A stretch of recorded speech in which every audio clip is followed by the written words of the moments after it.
I wanted a way to be able to connect sort of the dots with globalization, the changing educational landscape, what I needed to do as a mom.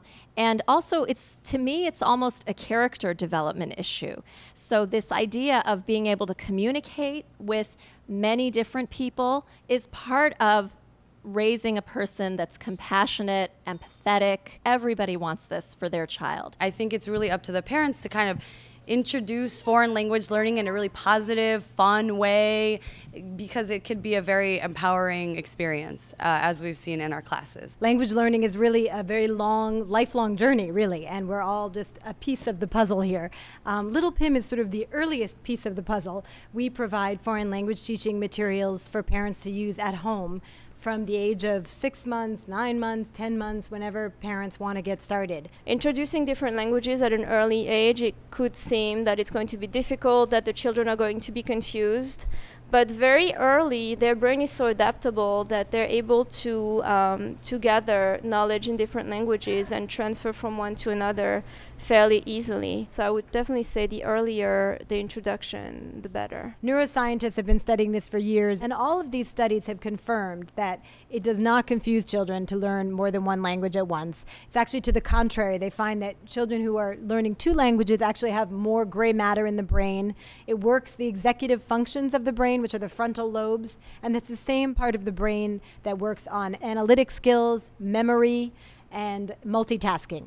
So it actually is a real brain booster to learn a second language. Even if you're not seeking your child to be bilingual, the benefits of them absorbing a second language are great. We never ever question teaching our children 2 instruments. Or they're enrolled in soccer, then they do ballet, then they play violin, and then on Saturday they have piano, and on Wednesday they take guitar. We never question that, right? We do it. We never say they're going to get confused, right? So it's interesting to me that when it comes to language, people worry that kids get confused. By the time children are 2, at the very latest, the kids who are born into 2 languages have figured out who speaks which language very easily. There is no confusion. Often as Americans, we think there's this dichotomy between being global and local.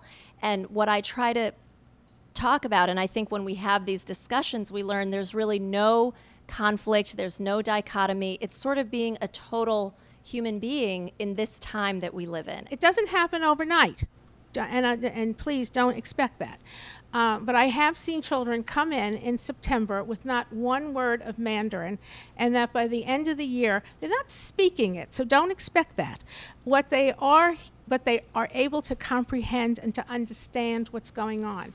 There's this crucial window of 0 to 6 when kids are really hardwired to learn multiple languages. After the age of 6, children are what are called neurally committed to English.